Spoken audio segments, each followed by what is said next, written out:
All right, today we're looking at graphing systems of equations. Now, a system of equations is just where we have two equations and we're looking for what x and y is true for both of those equations. All right, so starting off, we're going to do with graphing, and always make sure your slope-intercept form is you're in slope-intercept form. Okay, so we're going to graph the equation after making sure it's in slope-intercept, and then we're just going to find the point where the two lines intersect. And this is the point where the lines cross. So that point of intersection is our solution. Okay, that's where it is true for both equations. All right, so looking at this here, I've got solve the system by graphing.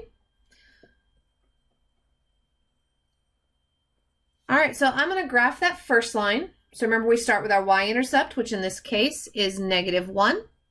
So I put a dot at -1, and then I'm going to use my slope to find the next point. So I'm going to rise 3 and run 1. Okay, and I'm going to do the same thing going the other direction. When you're talking about systems of equations, the more points you have graphed, the better. It just gives you a better reference when you're looking for that point where the two lines intersect.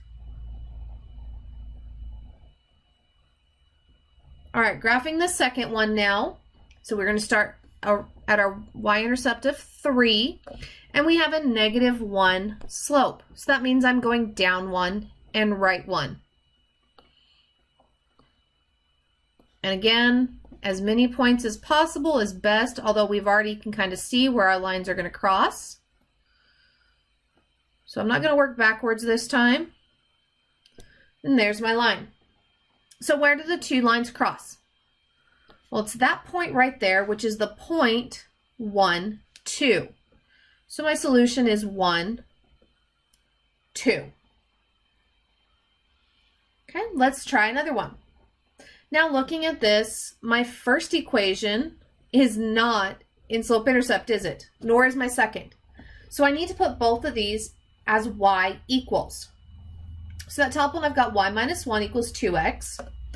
We haven't seen quite like this, but the goal is to get y by itself. So what's still with y? Okay, -1. So I'm going to add 1 on both sides, giving me y equals 2x plus 1. Now I can graph it. So starting at 1, and then go up 2 and right 1. And again, as many points as possible is best. Because as you can see, it's not always easy to draw a straight line. And we want to make sure we have the most accurate solution possible. Okay, so now let's look at that second one and rearrange it so it's in slope-intercept. Got 2x minus 5y equals 10. So the first thing I want to move is that 2x by doing its opposite, leaving me with -5y equals -2x plus 10. And then we divide everything by a -5. So we get y is equal to, well, -2 divided by -5 doesn't simplify, but it does become positive. And then positive 10 divided by -5 gives me a -2. All right, so starting at -2, which is my y-intercept, I'm going to go up 2 and right 5. And then I'm going to work backwards since we didn't cross our other line. I'm going to go down 2 and right 5. Whoops, that's down. We got to go down one more point there. There we go. And then down 2 and right 5 again. So this is kind of why you want to definitely make sure you draw as many points possible, because you might not hit that when you're drawing. So now drawing my line.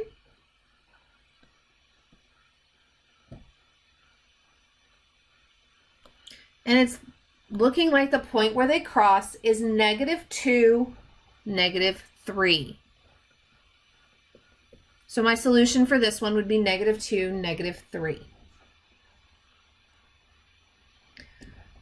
All right, looking at another one, I've got y minus 4x equals 2.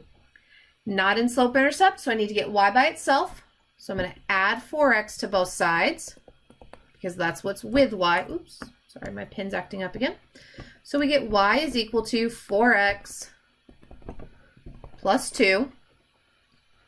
So now that we're in slope-intercept, start at 2. And then I'm going to go up 4 from there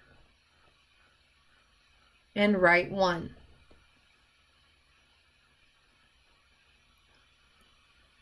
And I'm going to work backwards as well to make sure I have as many points as possible.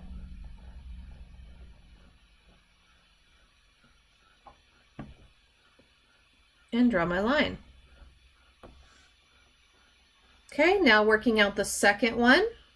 The only thing we have with y is the 3, so I need to divide everything by 3, giving me y is equal to 2x minus 2. So starting at a -2, I'm going to rise 2 and run 1. And then I'm going to work backwards.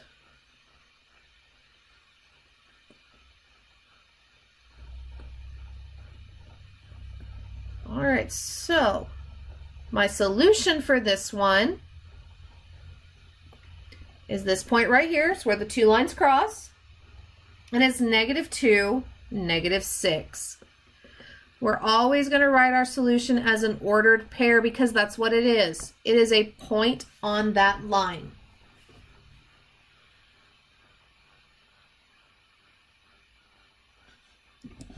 All right, I'm going to talk about one more here. So I've got y equals 2 and x equals 3. So looking at these, if you remember, y equals a number is a horizontal line, okay, through the y-axis at the number given. So in this case, our line's horizontal line at y equals 2. X equals is our vertical line. And again, we go through the number on the x-axis through that number. So here, what is my solution? It's the point where those two lines cross. Okay, so my solution is 3, 2. And that's all we have. Pretty easy. Graph the line, find the point where they cross. More dots you put, the more accurately you're going to be able to pick out where those two lines are crossing at. All right, that's all I have for you today, and I will see you in the next.